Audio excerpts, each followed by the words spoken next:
Every time I'm back in Kozhikode, I do this one thing without fail. I head out before sunrise when the streets are still half asleep to catch the sea at its quietest. Most people know Calicut Beach for the busy, vibrant evenings, but mornings here have a completely different energy. There's a stillness here you only get by the coast early in the morning, and that's what I keep coming for. We didn't just come for a walk though. There's a reason we're here this early. I'll get to that later. I reach North Beach where the old lighthouse stands. It's been watching the coastline for over a century now. It has been almost 50 years since the last ship called at Calicut. Lighthouses all over the world have either become obsolete or upgraded themselves, adding other modern aids. But the Calicut Lighthouse has not changed and continues to faithfully flash its old fashioned beams into the sea, reads the inscription outside the structure. Behind it, the beach is waking up. Morning walkers with earbuds, people stretching, and the steady sound of waves.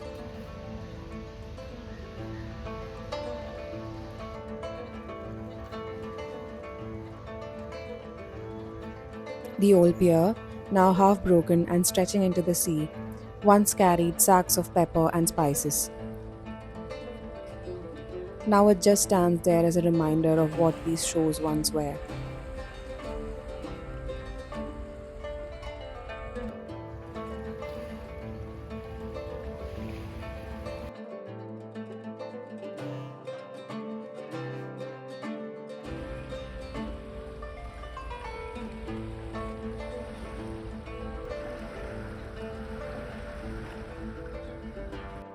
From the pier, I walk into Freedom Square.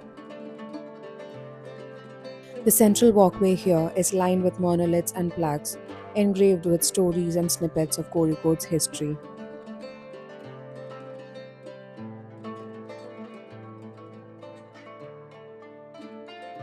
Kozhikode or Calicut, as the world knew it, has always belonged to the sea.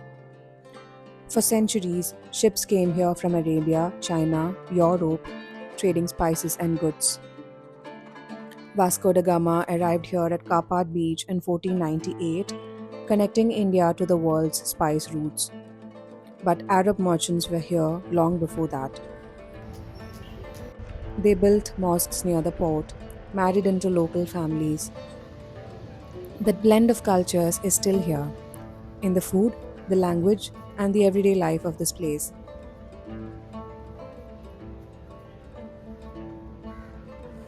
A little further down, the beach becomes a football ground. Groups of men and boys playing, shouting over the sound of waves. Kozhikode and football go way back, from beach sessions in the morning to turf matches late night. It's just part of life here. The city also has a strong artistic side. Music, literature, theatre, and visual art have been part of the city for generations. You'll find writers who shaped Malayalam literature, musicians who defined eras, and artists whose work still influences younger creators. Creativity has always had a space to grow here. And then there's food. Food is a big part of the city's identity. You notice it everywhere. The smell of biryani drifting through the streets, the endless variety of Malabar snacks you don't quite find anywhere else, and those iconic blocks of halwa shining behind glass counters. For Kozhikode, food is the ultimate love language. Football, art, food. That's what makes this city tick. And on this beach, you feel all three. From here, I head towards the South Pier. The path takes me past the Port Marine Bungalow, the beach hospital, and the old AIR office. Buildings that look like they're from another time.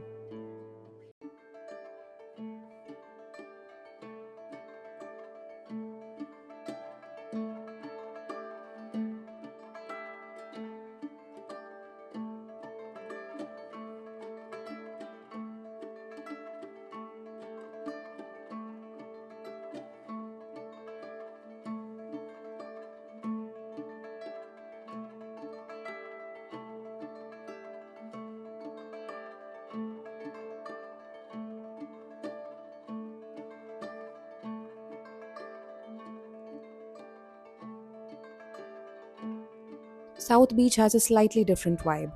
Here, it feels more vibrant and alive.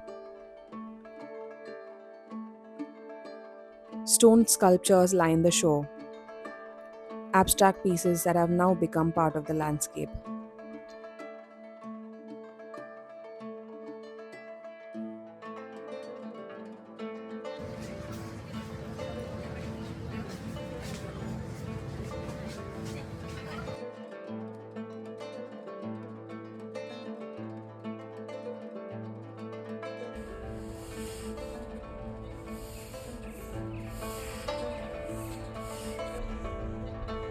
The beach is lively.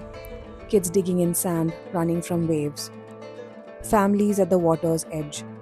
Friends taking selfies in the soft light. People walking, talking. Some just staring at the sea.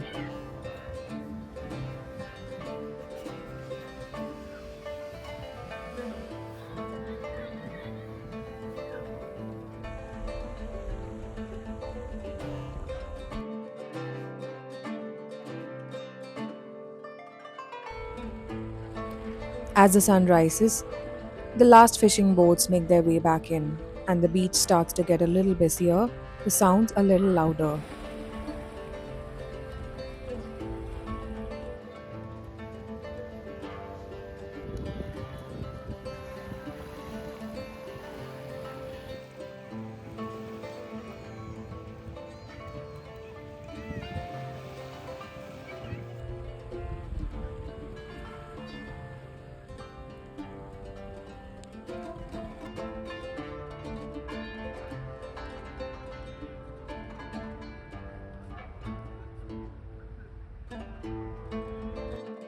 And now for the real reason we are here to source fresh mussels, or kalumakaya as they are called locally, to cook a special something once we get back home later in the day.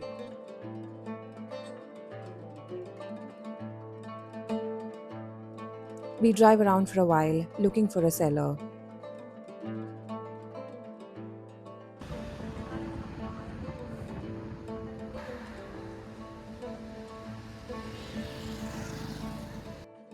And finally, we spot one, a small stall with a fresh batch.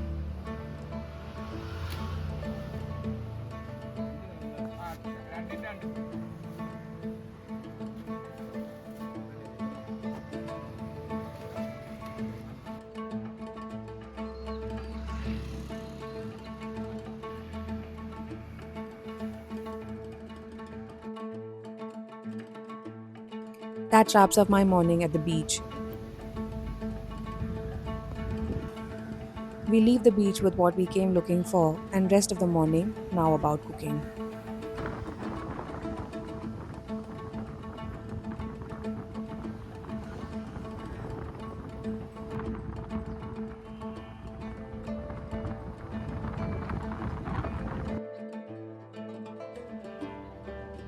Back at home comes the best part, turning this into something worth waking up early for.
Finally, a plate of arikadaka, our favorite tea time snack, a cup of tea, and the quiet satisfaction of a morning well spent.